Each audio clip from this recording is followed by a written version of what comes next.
All right, Iowa, happy Thanksgiving. And I'm sure by now the talk at every dinner table has been this upcoming major winter storm to impact the state Friday into Saturday and ending very early in the morning on Sunday.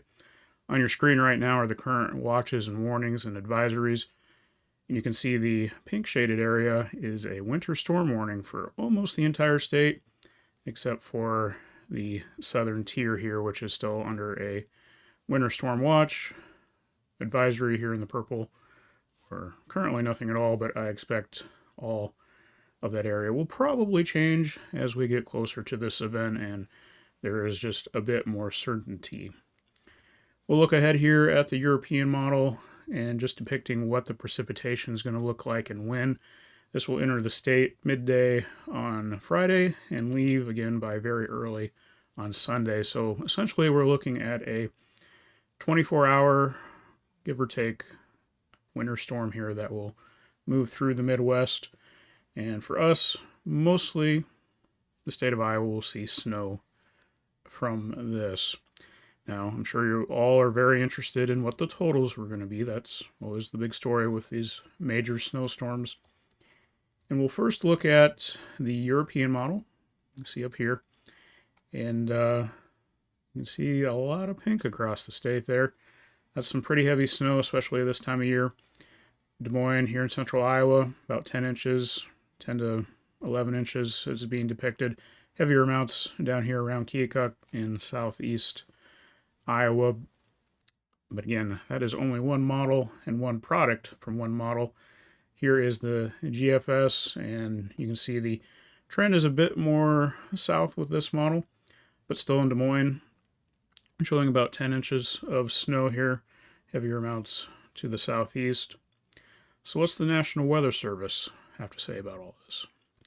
Well, it's a bit different than what we just looked at.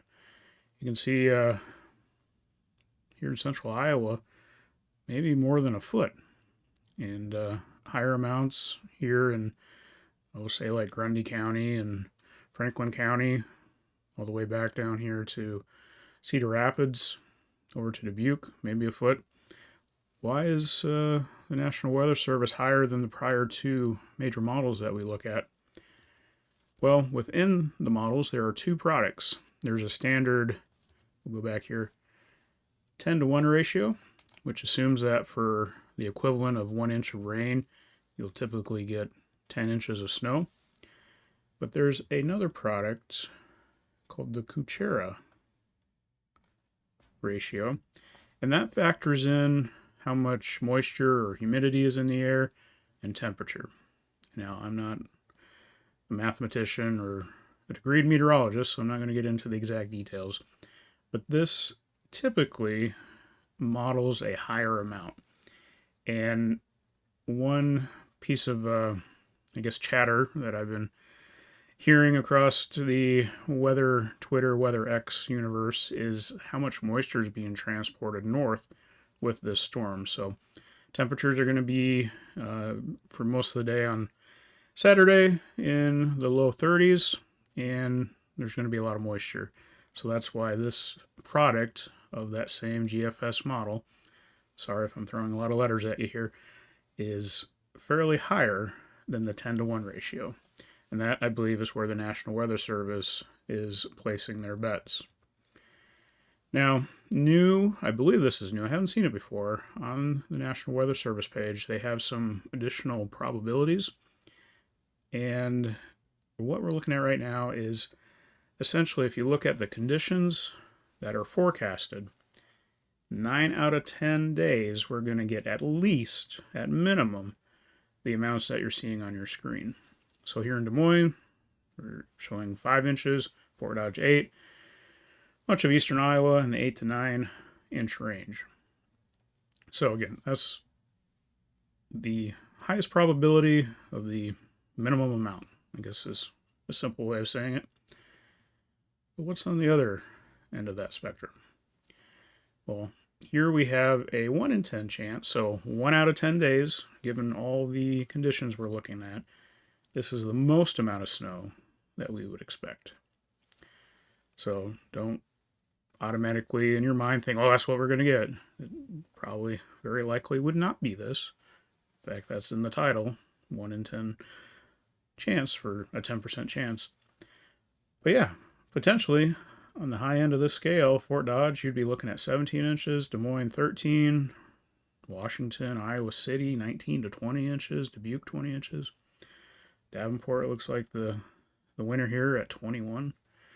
So again, unless you're trading futures on weather, which there is an app for that,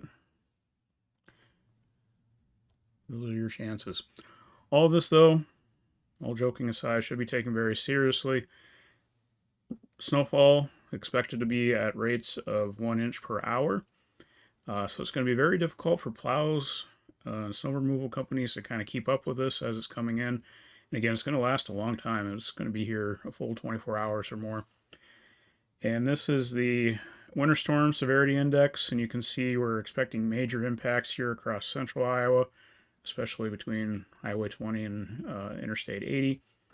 And basically, they're saying stay off the roads if you can. You know, it's a weekend, but it is a holiday weekend, so I'm sure a lot of folks are traveling from or going back from Thanksgiving. So just please plan ahead if you have the ability to maybe leave and travel back tomorrow, Friday, especially before midday. Maybe consider it.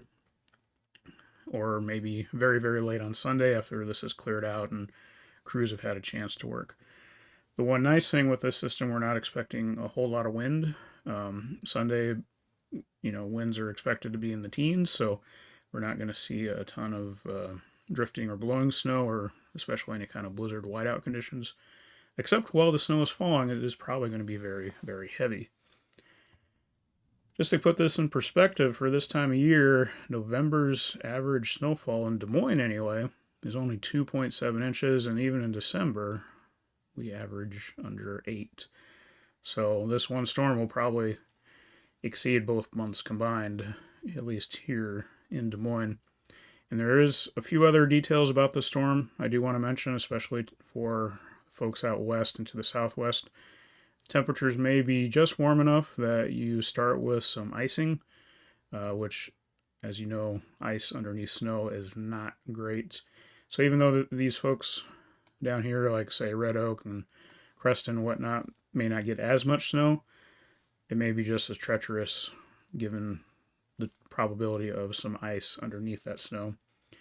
And with this system, we'll bring some colder temperatures, so do be prepared if you have to travel. If God forbid you get stuck out there, dress appropriately. I know we're just getting into winter, but have gloves, coats, your emergency winter kit with you, hat, everything to keep yourself protected, because wind chills basically on Sunday morning are going to be in the negative single digits. This is something we usually don't see until later in December and January. So definitely a bit of a shock to the system. And that's the other key point. The southern 2/3 of Iowa haven't seen any slick roads yet this season. So we aren't used to driving in these conditions and giving yourself that extra space, slowing down, taking your time around those curves and those stoplights, stop signs. I have a feeling we're going to see, unfortunately, a whole lot of accidents. The one saving grace is it's not a weekday and it's a weekend, but just please slow down, give yourself time, and be smart. So anyway, this is the latest as of here Thursday evening, just after 8 o'clock. I wanted to pass this along with you, and we'll probably do another update as this storm begins, probably, most likely, tomorrow on Friday. So thanks for tuning in. This is the Weathershed, and have a good night.